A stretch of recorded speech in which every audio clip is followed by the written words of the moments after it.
Hai teman-teman, kami dari kelompok 3 yang beranggotakan Meka Al-Mukarromah, Ainul Rohmah, Indah Triani, dan Khairul Anwar. Kali ini kami akan membahas tentang konflik dalam organisasi.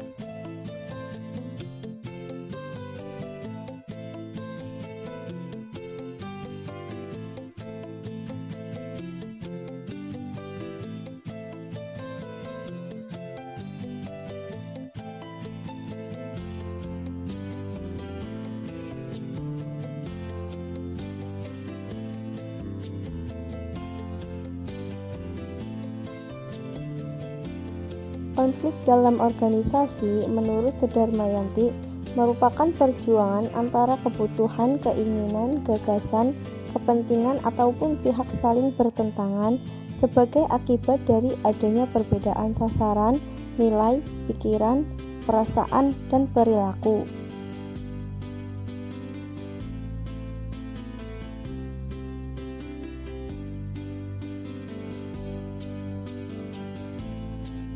Beberapa pandangan tentang konflik dalam organisasi.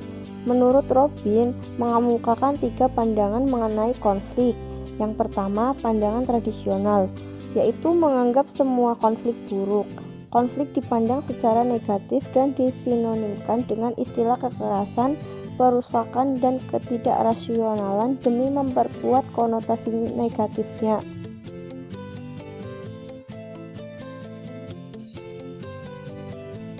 Yang kedua, pandangan hubungan manusia, yaitu menyatakan bahwa konflik merupakan peristiwa yang wajar dalam semua kelompok dan organisasi.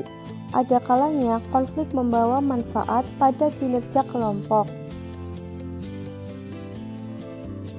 Yang ketiga, pendekatan hubungan manusia, yaitu menerima konflik. Pendekatan interaksionis mendorong konflik atas dasar bahwa kelompok yang kooperatif, tenang, damai serasi cenderung menjadi statis, apatis, dan tidak tanggap terhadap kebutuhan akan perubahan dan inovasi. Dengan adanya pandangan ini menjadi jelas bahwa untuk mengatakan bahwa konflik itu seluruhnya baik atau buruk tidaklah tepat. Apakah suatu konflik baik atau buruk tergantung pada tipe konflik?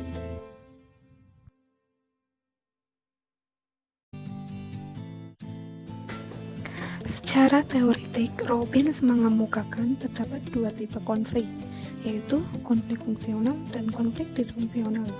Konflik fungsional adalah sebuah konfrontasi di antara kelompok yang menambah keuntungan kinerja organisasi.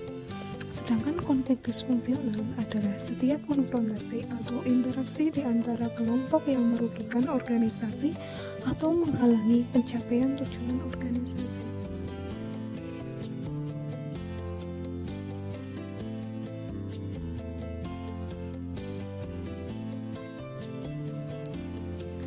Winardi menggambarkan pandangan kuno dan pandangan modern tentang konflik yang menjadi pembeda antara konflik masa lalu dan konflik masa kini dalam organisasi.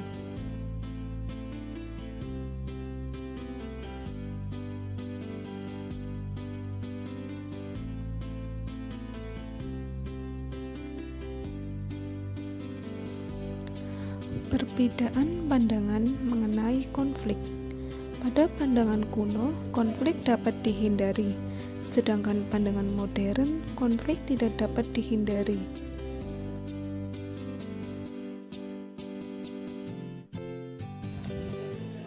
Yang kedua, pada pandangan kuno, konflik disebabkan karena adanya kesalahan manajemen dalam hal mendesain dan manajemen organisasi-organisasi atau karena adanya pengacau-pengacau. Sedangkan pada pandangan modern, konflik muncul karena aneka macam sebab, termasuk di dalamnya struktur organisator. Yang ketiga, pada pandangan kuno, konflik merusak organisasi yang bersangkutan dan menyebabkan tidak tercapainya hasil optimal. Sedangkan pada pandangan modern, konflik membantu, kadang-kadang menghambat hasil pekerjaan organisatoris dengan derajat yang berbeda-beda. Yang keempat, pada pandangan kuno, tugas manajemen adalah meniadakan konflik. Sedangkan pada pandangan modern, tugas manajemen adalah mengelola tingkat konflik dan pemecahannya hingga dapat dicapai hasil prestasi organisatoris optimal. Konflik tidak terjadi secara seketika, melainkan melalui tahapan-tahapan tertentu. Robbins menjelaskan konflik terjadi melalui 5 tahap. Pada tahap 1, oposisi atau ketidakcocokan potensial. Langkah pertama dalam proses komunikasi adalah adanya kondisi yang menciptakan kesempatan untuk munculnya konflik itu. Kondisi itu tidak perlu langsung mengarah ke konflik, tetapi salah satu kondisi itu perlu jika konflik itu harus muncul. Demi sederhananya, kondisi ini yang juga dapat dipandang sebagai kasus atau sumber konflik telah dimampatkan ke dalam 3 kategori umum: komunikasi, struktur, dan variabel pribadi.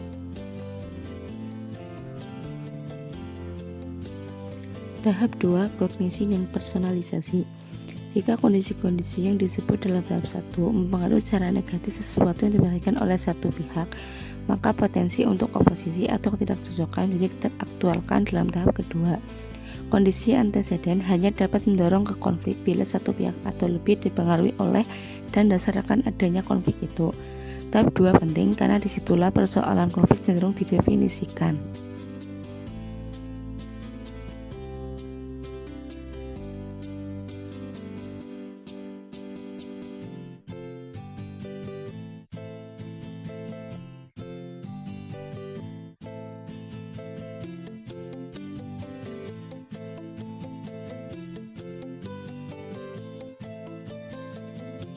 Tahap 3, maksud.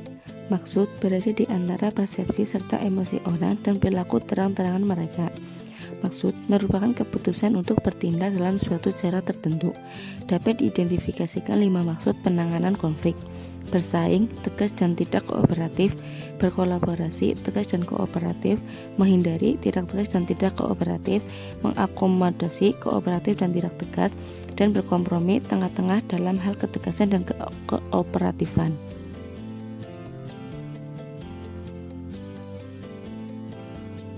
Tahap 4, perilaku. Perilaku konflik ini biasanya secara terang-terangan berupaya untuk melaksanakan maksud-maksud setiap pihak, tetapi perilaku-perilaku ini mempunyai suatu kualitas rangsangan yang terpisah dari maksud. Sebagai hasil perhitungan atau tindakan yang tidak terampil, kadangkala perilaku terang-terangan menyimpan dari maksud-maksud yang orsinil. Tahap 5, hasil. Jalinan aksi-reaksi antara pihak-pihak yang berkonflik menghasilkan konsekuensi. Hasil ini dapat fungsional, dalam arti konflik itu menghasilkan suatu perbaikan kinerja kelompok, atau disfungsional dalam arti merintangi kinerja kelompok.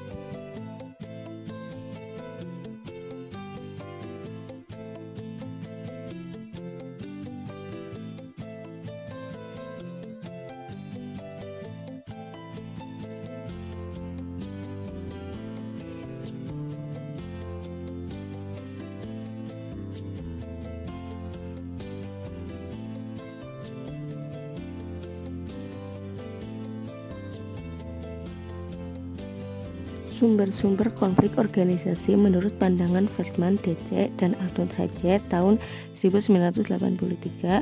Feldman, DC, dan Arnold H. menyatakan bahwa konflik pada umumnya disebabkan kurangnya koordinasi kerja antar kelompok atau departemen dan lemahnya sistem kontrol organisasi.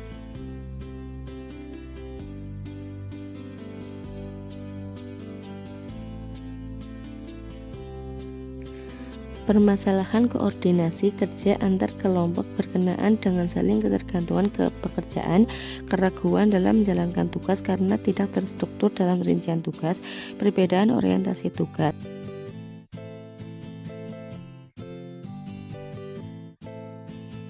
Sedangkan kelemahan sistem kontrol organisasi yaitu kelemahan manajemen dalam merealisasikan sistem penilaian kinerja, kurang koordinasi antar unit atau bagian, aturan main tidak dapat berjalan secara baik, terjadi persaingan yang tidak sehat dalam memperoleh penghargaan.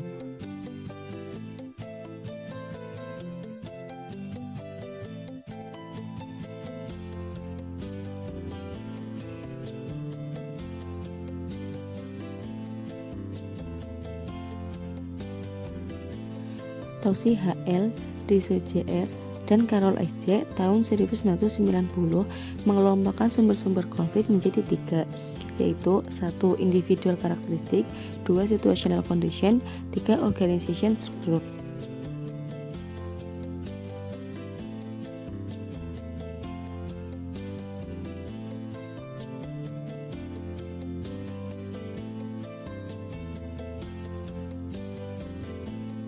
Karakteristik individu meliputi perbedaan individu dalam hal nilai-nilai, sikap, keyakinan, kebutuhan dan kepribadian, persepsi ataupun pendapat.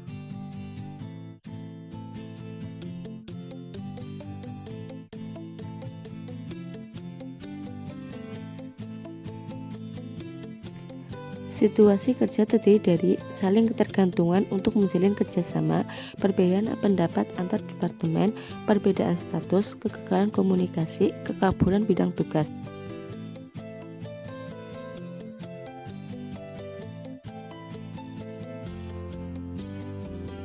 Penyebab konflik yang ketiga adalah struktur organisasi, yaitu spesialisasi pekerjaan, saling ketergantungan dalam tugas, perbedaan tujuan, kelangkaan sumber-sumber, adanya pengaruh dan kekuasaan ganda, perbedaan kriteria dalam sistem penggajian. Itulah sekilas tentang materi konflik dalam organisasi. Dari pembahasan yang telah disampaikan, dapat disimpulkan bahwa konflik dalam organisasi tidak dapat dihindarkan, tetapi hanya dapat diminimalisir. Konflik ini bisa jadi baik atau buruk tergantung pada dampaknya bagi pencapaian tujuan organisasi. Konflik yang ditata dan dikendalikan dengan baik dapat berujung pada keuntungan organisasi sebagai suatu kesatuan. Sebaliknya, apabila konflik tidak ditangani, dapat merugikan kepentingan organisasi. Yang terpenting adalah mengembangkan pengetahuan yang cukup dan sikap yang positif terhadap konflik.